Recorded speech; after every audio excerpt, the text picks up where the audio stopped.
Welcome back to K-Ratio's Week in Preview. I'm Kyle Littner, and I'm here today to provide actionable insight for the future, not recap the past. In this week's episode, imports are high, the great restocking continues, produce season is fully underway, and now a new trend is here to compete for capacity.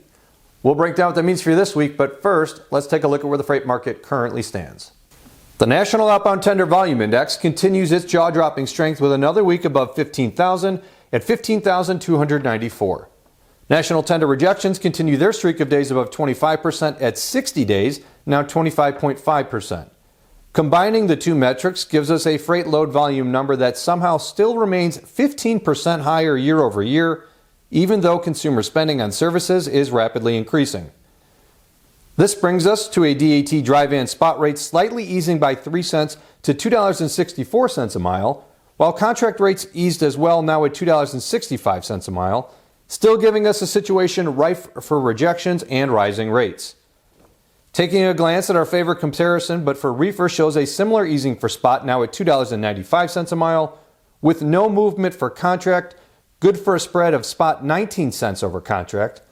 Also a situation rife for rejections, which now stand at 45% for reefer freight, which is why spot rates are $1.03 higher year over year. Last week, we highlighted the record imports at every major port on both coasts, and when coupled with the great restocking is the reason for the massive volume and high rates we see in dry van today. With produce season now fully underway, reefer freight volume and rates are hitting their own record levels as the two are engaged in competition for available tractors. Demand for a third trailer type, flatbed, is now hitting its own records, and this presents a problem. Trucks are trucks, they can haul any trailer they'd like, and while trucks usually stick to one trailer type in a normal year, this is not a normal year and capacity is extremely scarce. The choice for some when it comes to trailer types just comes down to price. DAT's dark capacity metric gives some insight into this recent trend. The three stacked charts, dry van on top in red, reefer in the middle in blue, and flatbed on the bottom in green, each have truck posts for the trailer type in gray with their respective colors indicating truck searches. We highlighted the divergence between truck posts and truck searches as a supply and demand indicator for dry and reefer last month. Now we can see those two equipment types moving back into a healthier spread, while flatbed demand continues to move further away from supply.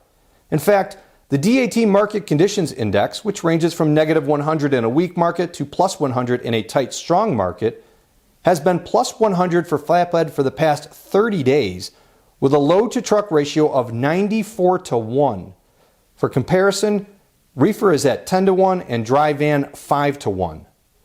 This becomes very significant when we think about how ports such as Houston have become an alternative for the logjam out west and are reporting their own record high imports. This gets you a record outbound Houston freight volume number as well. Okay, that's not the end of the world until we remember that if we're talking Houston, we're talking about oil, and U.S. production and refinery of crude remains at depressed levels. Partly low prices, partly the Texas freeze. Both of those are over with now, and with summer driving season just around the corner in a country coming out of virus hibernation, we have near infinite demand about to hit very finite supply. Those hoping the usual flatbed and specialty haulers will continue to help cover dry and reefer demand can hope elsewhere. What does this mean for freight this week? Carriers, California still has the volume, but like we said last week, East Coast port cities and their distribution centers, and now Houston, have plenty of excess volume as well. Be mindful of the destination you pick because the loads are aplenty, as are high rates. Brokers, the time to breathe is now because these record imports have to go somewhere. Volume overflow will undoubtedly push most of this to spot, so eat your losses on the contract freight and move along to the loads with positive margins.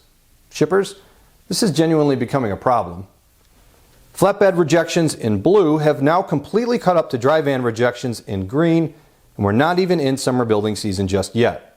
If these rejections continue, higher rates will follow, and now you have another competitor for your dry van loads. Move those contract rates up already. To stay current with everything freight, follow us on LinkedIn, or for more information on all of our products, including our award-winning freight intelligence platform so your margins don't end up where they are today, check us out at k-ratio.com. Please stay safe, and thanks again for watching.